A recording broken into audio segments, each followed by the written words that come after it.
Bart Sells His Soul is regarded as one of the best Simpsons episodes of the entire series.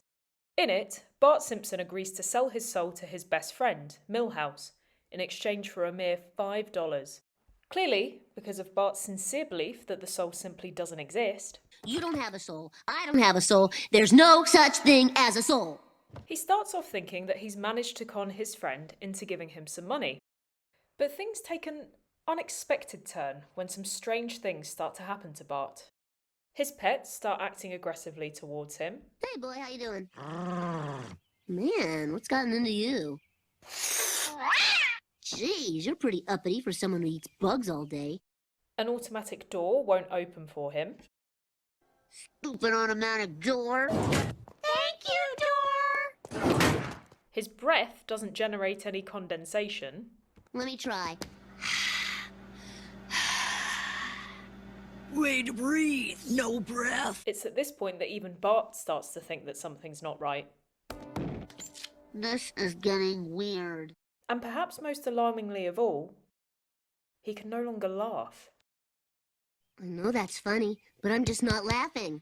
It's worth noting here that Lisa knows that her brother sold his soul to Milhouse and expressed a great deal of concern about this from the beginning. What?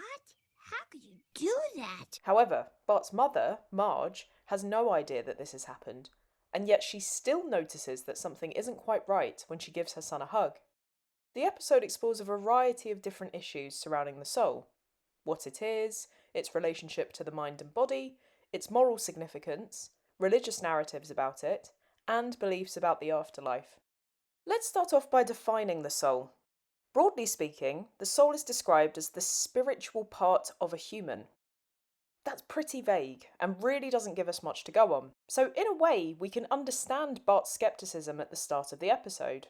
After all, it seems like the soul, like so many things in philosophy, is a concept that raises more questions than answers. Well, if your soul's real, where is it? It's kinda in here. And when you sneeze, that's your soul trying to escape. Interestingly, many philosophers have also looked into where in the body your soul is contained. The French philosopher René Descartes was a substance dualist. He believed that the body and soul, or mind, were distinct entities, and he also thought that the pineal gland, which can be found in the brain, was the point of interaction between them. And he wasn't alone in thinking this. Many ancient esoteric traditions and mystical schools knew of the potential of the pineal. The ancient Greeks believed it to be our connection to the realms of thought. Buddhists know it as a symbol of spiritual awakening. In Hinduism, the pineal connects with the third eye chakra, the seat of intuition and clairvoyance. Jesus proclaimed that the eye is the lamp of the body, so then if your eye is clear, your whole body will be full of light. If René Descartes is right, and the pineal gland is indeed the seat of the human soul, then these traditions are correct in believing that it serves as the connecting link between the physical and spiritual worlds. The ancient Greek philosopher, Plato, was also a dualist in that he believed the soul and body were separate. He argued that the soul was the essential, immaterial, and immortal part of a human. Bart, your soul is the only part of you that lasts forever. For $5, Milhouse could own you for a zillion years. My soul's my best friend. My soul's like a toy that never breaks. Temporarily united with the body until death. And when you die, it squirms out and flies away. Plato's student, Aristotle, disagreed. He believed that the soul does not survive bodily death, because the soul and body are too intertwined. What if you die in a submarine at the bottom of the ocean? So Aristotle would reject the possibility of Bart being able to sell his soul to Milhouse. Not because he thinks the soul isn't real, but because he thinks the soul is inseparable from the body.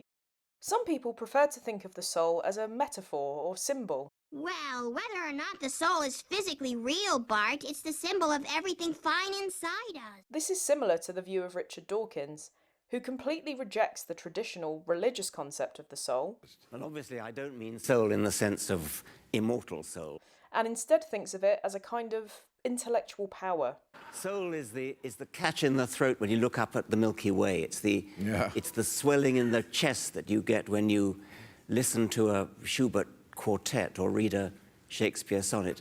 I'm fed up with religion hijacking the soul in this sense. So you can still think of the soul as important, without necessarily believing in it as a physical reality. When Bart asks his mum if she thinks he's missing his soul, she simply laughs it off. Oh, honey, you're not a monster. Marge might have been thinking of the soul in a more metaphorical sense here, but it still seems to suggest that the soul is fundamental to being a moral human. This is explored in great detail in Harry Potter. Killing rips the soul apart. It is a violation against nature. This might also explain why Bart's pets were so hostile towards him. It's clear that animals can sense at least some things that humans can't, so maybe they sensed that Bart's moral core was gone. The episode does a good job of exploring religious narratives about the soul and the afterlife, especially in Christianity.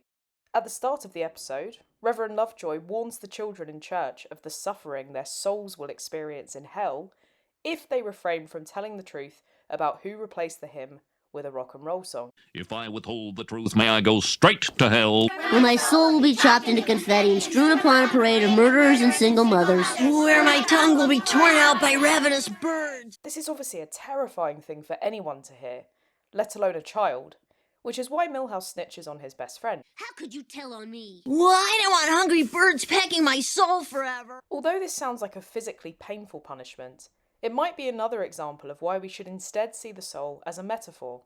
After all, how can hungry birds peck at your soul if your soul isn't a physical thing? This links to the idea that hell is perhaps not a physical place, but a spiritual state of suffering due to being separated from God. And that's just swell. Now he's going straight to hello, operator. Give me some time. Of course, you could take Bart's view that all of this is just an invention of the church to encourage compliance and financial gain. It's just something they made up to scare kids, like the Boogeyman or Michael Jackson. But every religion says there's a soul, Bart. Why would they lie? What would they have to gain? I don't hear scrubbing. Some have put forward this argument about purgatory, which is the Catholic idea of a place between heaven and hell that some or all souls go to. As far back as the Middle Ages, there was heavy criticism of the Catholic practice of selling indulgences. These were monetary payments of a penalty which, supposedly, absolved people of their sins so that they could be released from purgatory. Key figures in the Protestant Reformation argued that these practices were exploitative, playing on people's faith and their fears just so that the church could make money. Once Bart accepts the existence of the soul and fears he's lost it forever, he resorts to prayer. Are you there, God? It's me, Bart Simpson. I know I never paid too much attention in church, but I could really use some of that good stuff now. I'm afraid. I'm afraid some weirdos got my soul and I don't know what they're doing to it. I just want it back. Please? Miraculously, it seems like his prayer has been answered, until it's revealed that Lisa was the one who got Bart's soul back. The episode closes with the following reflection. Some philosophers believe that nobody is born with a soul, that you have to earn one through suffering and thought and prayer, like you did last night. While this isn't a mainstream view of the soul, it is an interesting one. The episode ends on a happy note. Bart gets his soul back, and his nightmare from before turns into a far more pleasant dream. We aren't left with a definite idea on the precise nature of the soul. Was it literally the piece of paper? Or did Lisa's concerns simply plant the idea in Bart's mind that he'd lost his soul? Could the strange things that happened to Bart be mere coincidences? Or was there something metaphysical really happening? And have ideas on the soul and afterlife been invented by the church purely for money? Or is there a deeper truth in them? Whatever the answers are, we know that the smile on Bart's face as his cat and dog sleep soundly beside him mean that Bart is finally back to his old, complete self.